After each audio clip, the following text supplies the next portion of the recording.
Hey, I'd like to call this meeting to order. For those that are watching online, it's Monday, December the 16th, and we've started at 6 o'clock tonight because we have a lot to go through and budget is one of them. Is there any declaration of pecuniary interest or general nature thereof? Seeing none then. The next item on the agenda, there's some additions there that the agenda for tonight of council be approved. Moved by Counselor Kingma, seconded by Counselor McKinnon, all in favor, and that's carried. Thank you. We have a recommendation that the minutes of the Adelaide Metcalfe Council held on November 18th, 2024 be adopted as printed. If there's no errors and omissions, is there a mover and a seconder? Moved by Counselor Nordoff, seconded by Counselor Kingma, all in favor, and that's carried. Thank you. We're going to move now to item 9 on the agenda, and that is the consent agenda. Do you want me to read those out or not necessarily? Okay. So is there anything anyone wants pulled out of that consent agenda to speak to? Okay, seeing not then, we have a recommendation that items 9A through 9G listed under the heading of consent agenda for December 16th, 2024 be adopted as recommended. Moved by Counselor McKinnon, seconded by Counselor Kingma, all in favor, and that's carried. Thank you. Next up, item 10 is the correspondence where there's a resolution from the city of Guelph asking for support regarding fees for use of municipal property by natural gas distributors. 10B, a resolution from the city of Hamilton regarding autonomy of municipalities and implementing road safety measures. 10C, a resolution from the town of Bradford, West Gwillimbury, and it's regarding the Ontario Deposit Refund Program. And 10D, a resolution from the town of Aurora, a request for redistribution of provincial land tax GST to municipalities. Councillor McKinnon? Okay. Okay, moved by Councillor McKinnon, seconder. Counselor Kingma, any discussion, further discussion? No, then I'll take the vote. All in favor? And that's carried. Thank you. Resolution from the town of Papineau Cameron regarding the Ontario Building Code revisions. All right, then. Could I have a motion that council receive and file council correspondence items 10A, B, C, and E? Moved by Counselor McKinnon, seconded by Counselor Kingma, all in favor, and that's carried. Thank you. Next up is item 11, the staff reports. And tonight we have Josh White, welcome, from the County of Middlesex. He's a procurement manager. And I will, I guess, turn the meeting over to Josh and he can speak to his report. Thank you. And through the mayor to council, as I mentioned in my presentation when I was out here last month, one of the projects I was working on with the township was to look for or explore the option of a primary engineer for the township. The reasons why the township would consider something like this was mainly for efficiency, not for solely the purpose of saving staff time from having to go out and do an RFP for engineering services every time a project came up, but also by having the rapport with the primary engineer. Hopefully that will create efficiencies in terms of getting caught up to speed with the level of familiarity, which ultimately would reduce billable hours and savings to the township. So with that, with the assistance of the CAO and his staff, we issued an RFP, which generated quite a bit of interest, with the township receiving 9 submissions that closed on December 5th, I believe, if I got that correct. The RFPs were evaluated by township staff, and they looked at a variety of things, including the overall company itself, how long they've been in business, the services offered, things of that nature, their capability. So we're talking about their experience with all the different engineering disciplines and references that they provided, and not only just as from a company perspective, but also from the staff that they've assigned from the township as part of this proposal as well. And then pricing. So as you can see by the report, after the evaluation process, the firm Street Associates Limited scored the highest in the evaluation given said experience and that they could deliver that with competitive prices. At this time, I will note to council that even though if this is awarded, they would be the primary engineer for most, if not all, engagements at the township. There is language in the RFP that would allow township staff to reach out to other firms where necessary. Rationale for that may be if the primary engineer could not meet the timelines of the township. If there is a very particular project and staff determine that the primary engineer doesn't meet the expertise, that they can go out and get pricing. Or if pricing is received and township staff believes that the pricing is out of line, that they could reach out to another firm just for a sober second thought. So with that, in the financial section, you'll see that there is no guarantee of work as part of this request for proposal, nor is there any commitment in terms of money owed to the engineer. This would come up project by project basis as approved by council. And then aside from that, there is also language within the standard contract template, which I believe staff is bringing to the next council meeting, that would allow the township to terminate the contract if something were to go awry.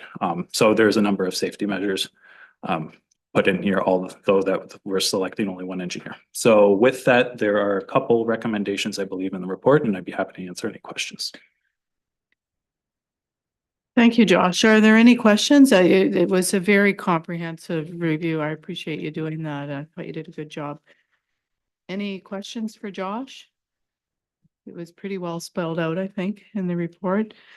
Okay, seeing no questions, we have a recommendation that council receive the report titled Municipal Engineering Services for Information, and that council approves the outcome of the request for proposal for municipal engineering services being Spreet Associates London Limited, and that council direct the CAO to develop a contract with Spreet Associates London Limited to be presented at a subsequent council meeting for council's consideration.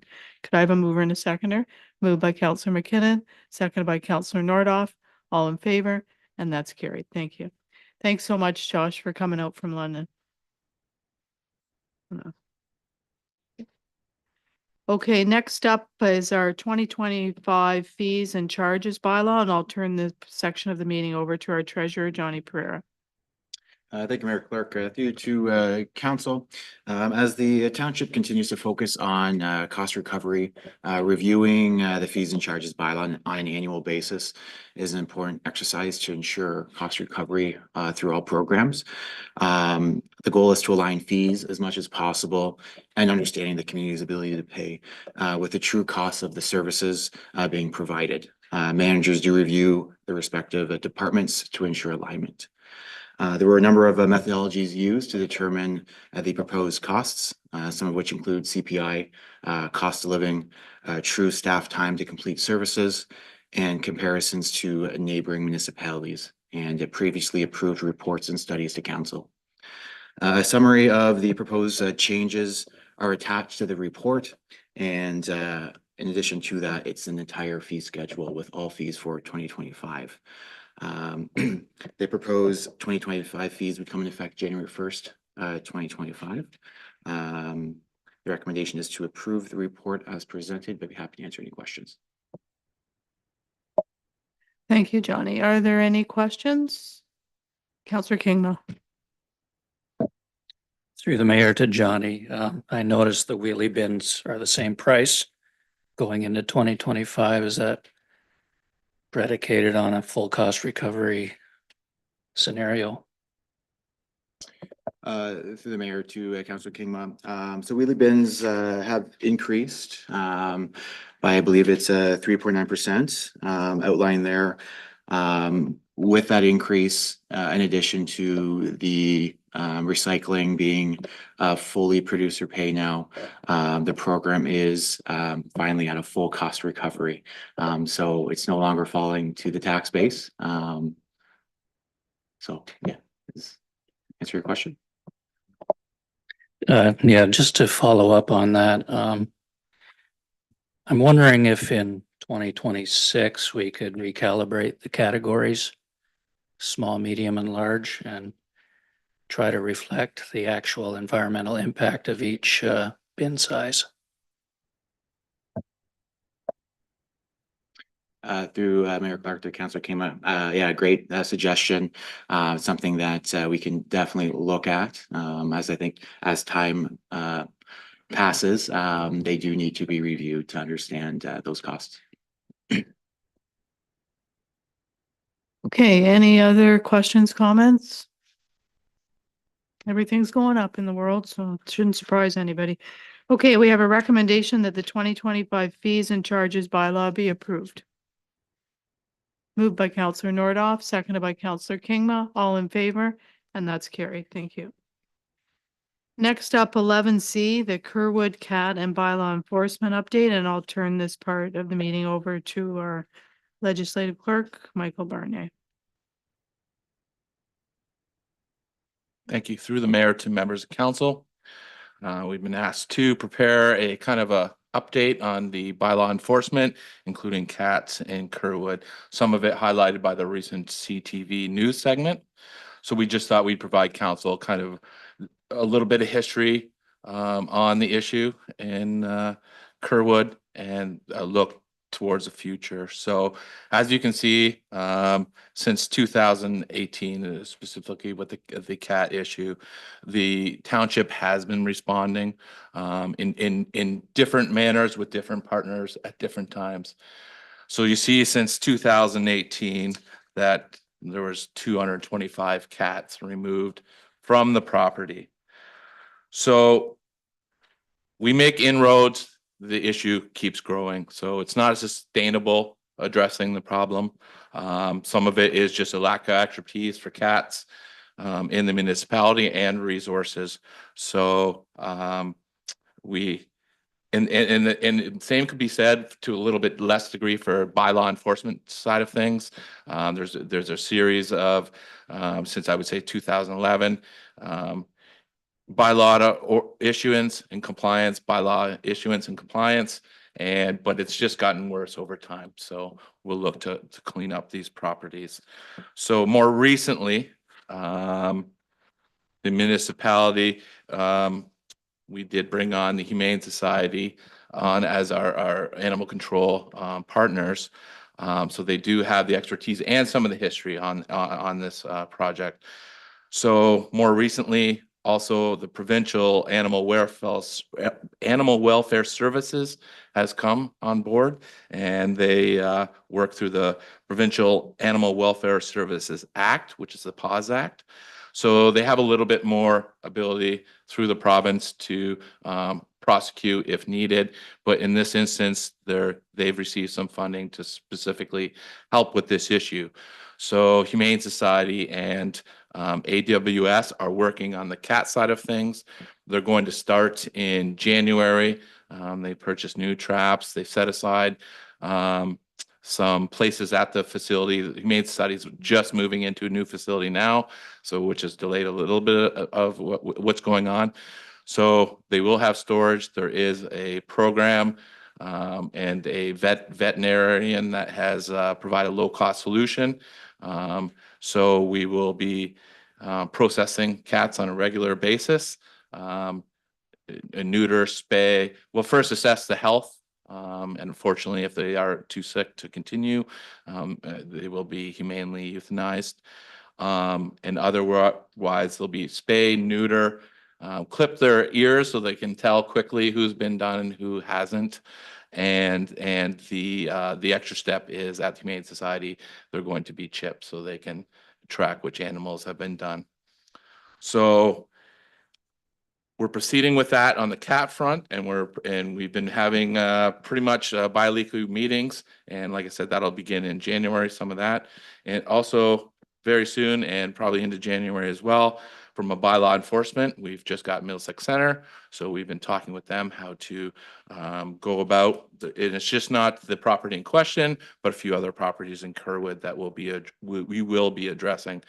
The municipality are for bylaw enforcement, we've always been about education first as a last resort, fine.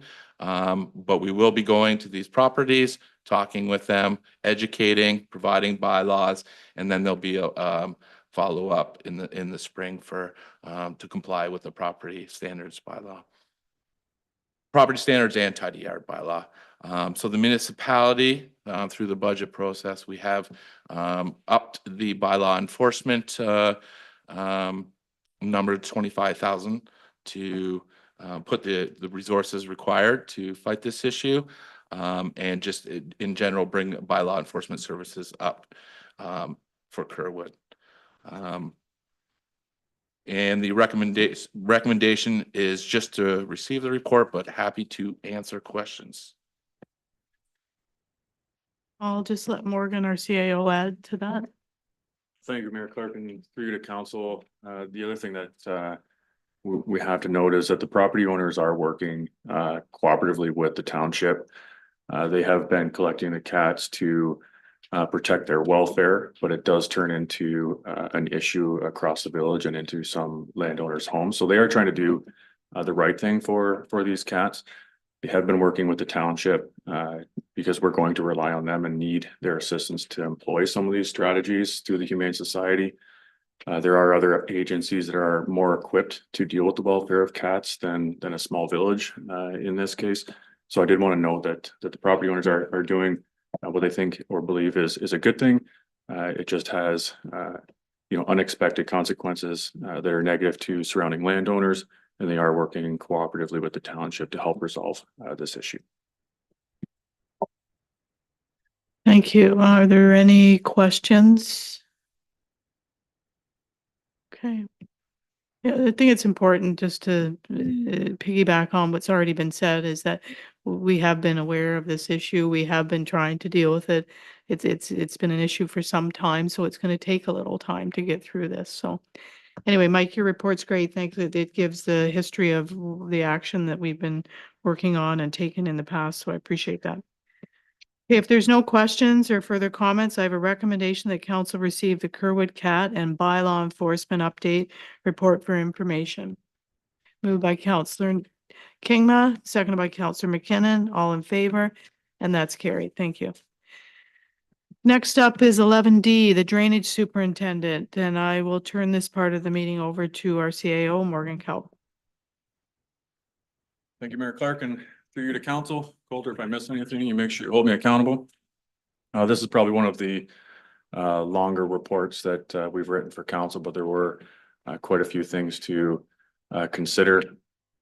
A number of models were considered in the as outlined in the report. Unfortunately, my favorite model being the shared services arrangement is not a viable option for a few reasons today. So really we're stuck between hiring.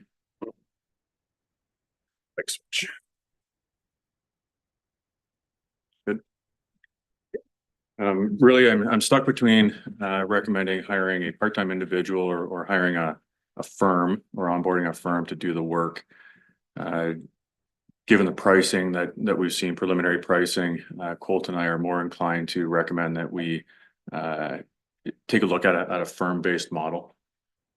Generally speaking, it seems to be a cheaper alternative than hiring a part-time employee. It allows for scaling up or down based on the township's needs of the day. There's no HR issues and arguably improved expertise within a firm-based model.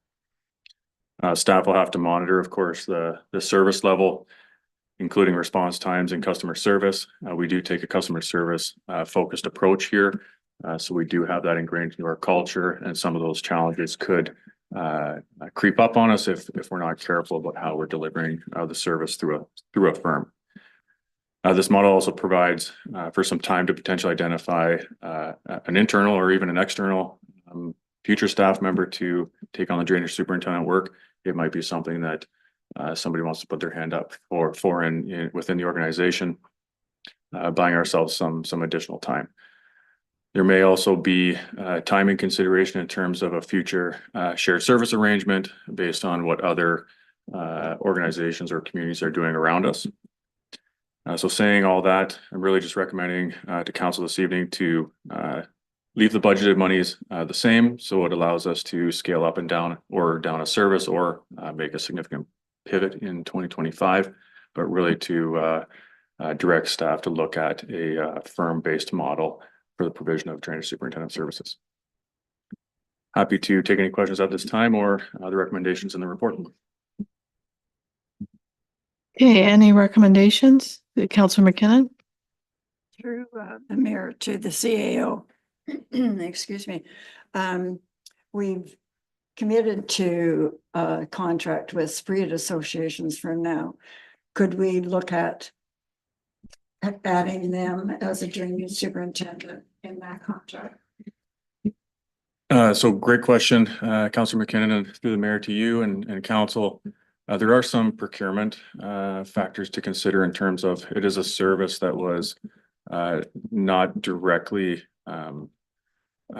identified in the recent RFP process. So I'll have to look at procurement, but there might be some obvious efficiencies if Spirit Associates, for example, does become the firm that does the drainage superintendent services. So I'll have to take a closer look at that.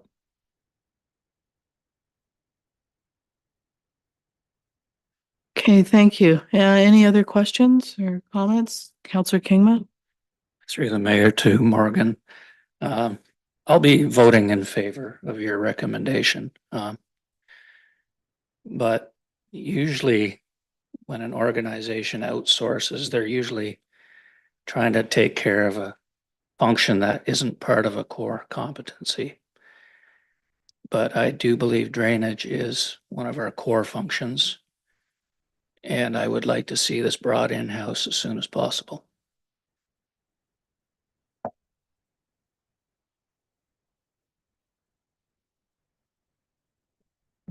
Would you want to amend the motion, how it reads, the second pair, like adding, with the motion, we have a recommendation before us that council receive the report titled Drainage Superintendent Services for information, and that council direct the CAO to seek a qualified firm for the purposes of providing drainage superintendent services on behalf of the township as soon as possible. And that council direct the CAO to develop a contract with the firm to be presented at a subsequent council meeting for council's consideration. Do you want the second paragraph amended to give direction to continue to pursue hiring and bringing it in-house, or modify that somewhat? I would suggest maybe that your second paragraph is okay. Maybe just change it to continuing to explore viable options for onboarding a staff member for this task. If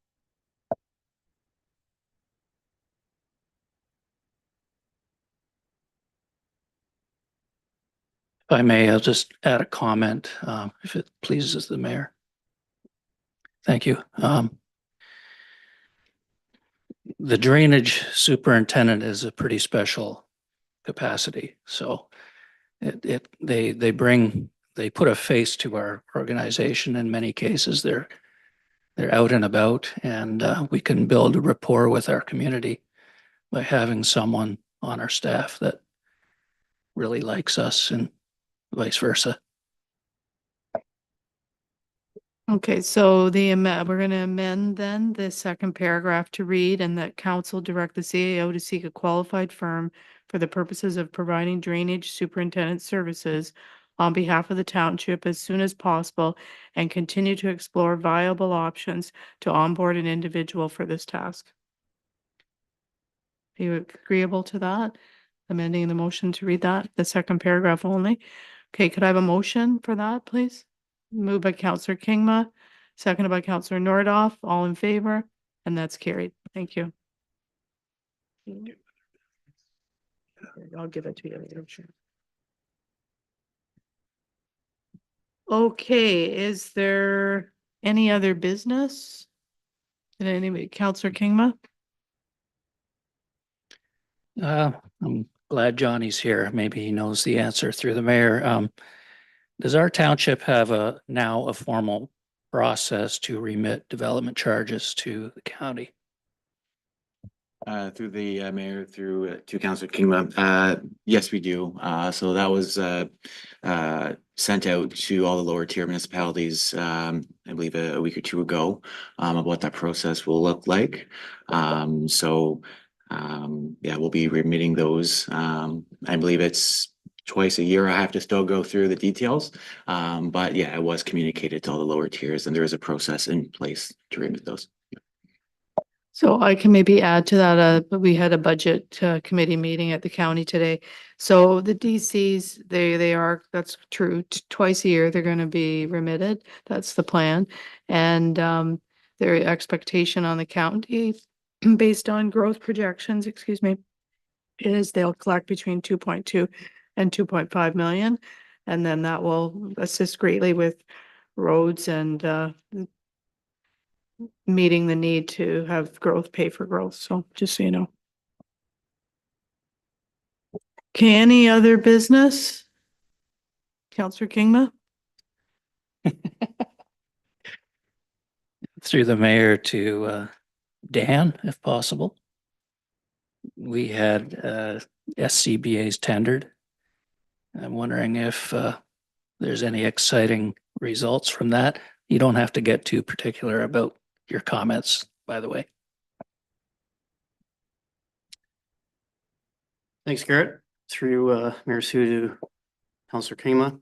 Yeah, we've got it, our evaluation process is in place. We've got it narrowed down to 2 suppliers so far. We're going to meet December 23rd with one group and December 30th with a second group. We've got a bit of a maze firefighter survival scenario set up at the fire hall. So we're going to run the guys through with each pack and they'll have each one will have their own personal preference and we're going to go through the process. So it's come along nice. Anything else? Okay, I'm just gonna break for 2 seconds here to ask some procedural questions.